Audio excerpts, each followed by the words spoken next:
Please, don't leave me alone in the dark." The small voice echoed through the empty halls of Sterling Industries' 10th floor. Mara Devlin, the night janitor, froze mid-step, her cleaning cart rattling to a stop. She'd worked these floors for 3 years, always after hours when the glass offices stood silent and shadowed. But tonight, something was different. She found her tucked beneath Conference Room C's long mahogany table, a little girl with honey-colored braids, knees pulled to her chest, tears streaming down flushed cheeks. The child couldn't have been more than 4 years old, wearing a navy dress now wrinkled from hiding. "Hey there, sweetheart," Mara whispered, kneeling slowly. "What's your name?" "Lily," hiccuped Lily. "I'm waiting for Daddy, but the lights went off and everyone left, and I'm scared." Mara's heart twisted. She recognized that fear, the kind that roots itself in a child's bones when the world suddenly feels too big and empty. "Well, Lily, you're not alone anymore. I'm Mara, and I promise I'll stay right here with you until your daddy comes. How does that sound?" Lily's tear-filled eyes searched Mara's face, finding something there that made her nod. What Mara didn't know was that 3 floors above, in his executive office, Ethan Sterling sat frozen before his security monitors. The 33-year-old CEO had been reviewing footage to find his daughter, realizing with crushing guilt that Lily had fallen asleep in his office's reading nook and he'd left for a meeting without checking. Now, watching this stranger comfort his terrified child, something cracked open inside his chest. Mara settled cross-legged beside Lily, pulling a worn notebook from her cleaning cart. "Want to hear a poem? I write them sometimes when the building gets quiet." Lily nodded, scooting closer. Mara's voice turned soft, melodic. "In rooms where voices fade to sleep, where shadows dance and silence keeps, there lives a light that never dies. It glows within our kindest tries. When someone's scared and feels alone, that light can guide them safely home." "That's beautiful," Lily whispered. "Mommy used to read me poems before heaven." The words hung heavy. Mara's throat tightened. "Your mommy sounds like she was special." "Daddy says she was made of sunshine," Lily's voice cracked. "But sometimes I think Daddy forgot how to find sunshine anymore. He's always in his office, always working. I just wanted to stay close to him today." Mara understood then. This wasn't just a lost child. This was a daughter aching for a father consumed by grief and responsibility. She'd seen it before in her own childhood, after her parents' divorce. The devastating loneliness of being physically near someone, emotionally unreachable. "You know what I think?" Mara said gently. "I think your daddy's sunshine is sitting right here. Sometimes grown-ups just forget to look at what's right in front of them." Upstairs, Ethan's hands trembled as he watched. This woman, this janitor whose name he'd never bothered to learn despite seeing her countless nights, was giving his daughter something he'd failed to provide for months. Presence, warmth, the simple gift of being truly seen. He'd buried himself in work after Sophia's death, telling himself he was securing Lily's future, but he'd been running from memories, from pain, from the terrifying vulnerability of single fatherhood. His board meetings and quarterly reports had become armor against feeling anything at all. Now shame burned through him. "Can you stay until Daddy comes?" asked Lily, gripping Mara's hand. "What if he forgot about me?" "Oh, honey, no. I bet your daddy is looking everywhere for you right this second, and when he finds you, I bet he'll hold you so tight." What Lily didn't know, what no one knew, was that Mara understood abandonment in ways that still woke her at 3 a.m.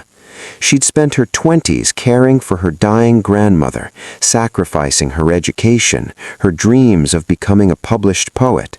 After her grandmother passed, the inheritance she'd expected had gone to distant cousins. She'd been left with nothing but poems scribbled in notebooks and a night shift job that paid the rent. But somewhere in those hardest years, she'd made a choice: bitterness or kindness. She chose kindness, even when it hurt, even when the world seemed too determined to prove that softness was weakness. "Mara," Lily's voice pulled her back, "why are you being so nice to me? You don't even know me." Mara smiled, brushing a strand of hair from Lily's damp cheek. "Because once, when I was small like you, someone stayed with me when I was scared. A librarian, actually. She didn't have to, but she sat with me for hours until my mom came. I never forgot that feeling of mattering to someone, even a stranger." "Did you ever thank her?" I tried to find her years later, but she'd moved away. So instead, I decided to be her for whoever needs it. The words pierced through Ethan's screen like arrows. He was already moving, taking the stairs 2 at a time, his heart thundering with purpose for the first time in 14 months. When he burst into conference room C, Lily looked up and her face transformed.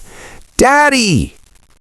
She ran into his arms, and Ethan caught her, dropping to his knees, holding her like she was the only real thing in his crumbling world. "I'm so sorry, baby girl.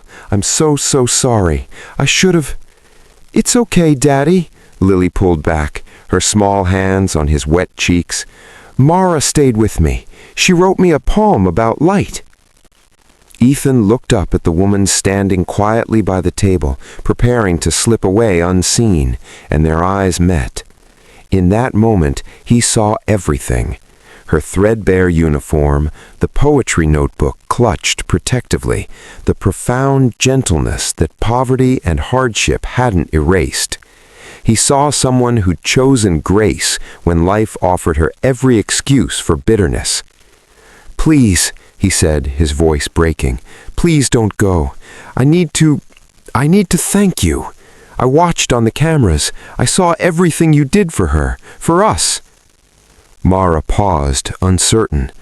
"I just did what anyone would." "No." Ethan stood slowly, Lily still in his arms. "You did what I should have been doing. You saw her, really saw her." His voice dropped to almost a whisper. "You reminded me what matters."